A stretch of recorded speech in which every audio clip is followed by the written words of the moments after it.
Kay bolted upright in bed.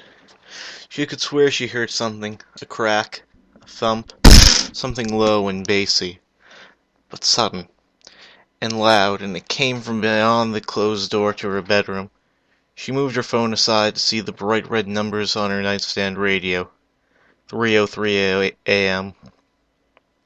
She sat very still in the pitch darkness, her concentration entirely focused on what she could hear, which at the moment was nothing.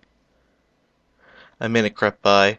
She slept with every door in the house shut, something she used to do when she was younger because she was afraid of ghosts.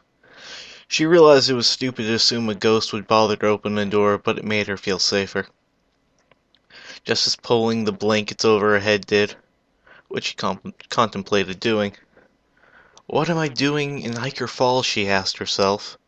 America's most haunted city, and I had to choose a school near it. Kay originally didn't want to buy into all the stories of dead locksmiths seeking vengeance, the undying and insane trapped in an endless black forest near her house, children burned alive in their schoolhouses. But once she'd given in, Kay couldn't help but read all the literature she could find about Hiker Falls' terrible past. It wasn't so bad during the day. It never seemed to bother her friends. They could laugh it off. What's wrong with me?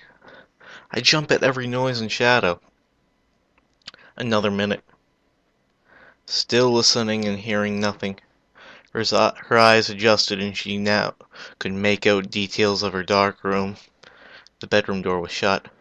Windows shut, but there's that coat rack across the room with her hooded jacket on it, the folds in the hood hanging softly open to the floor.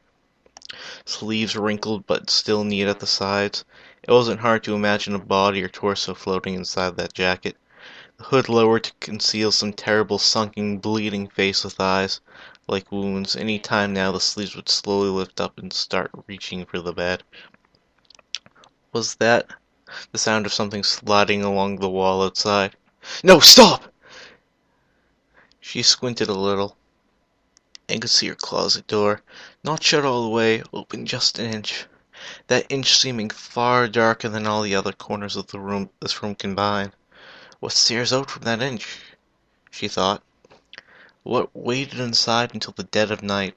What made noise to wake the slumbering victim, to locate her in the dark?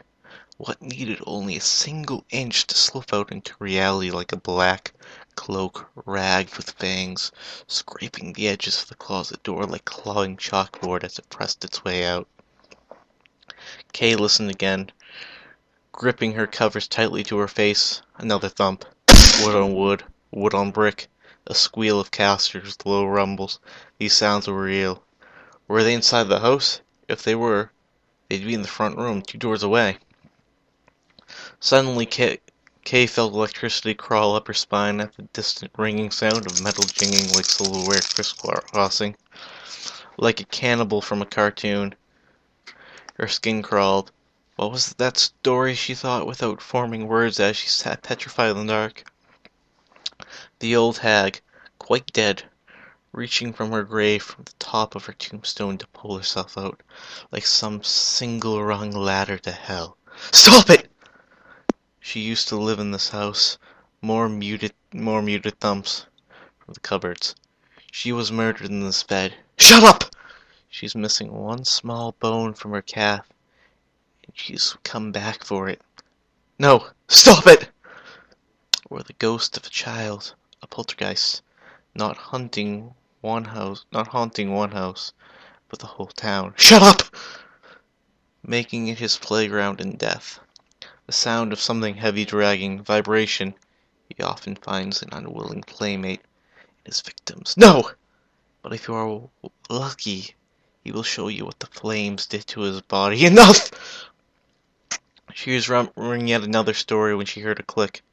Her bedroom door creaked open so slowly, achingly. Kay's eyes are fixed on the crack, her face locked in a silent scream. She had not invented the sounds, they were real. And now the door opened. The door is opened, and it's here. It's now inside. Student murdered. Killer shot dead by police.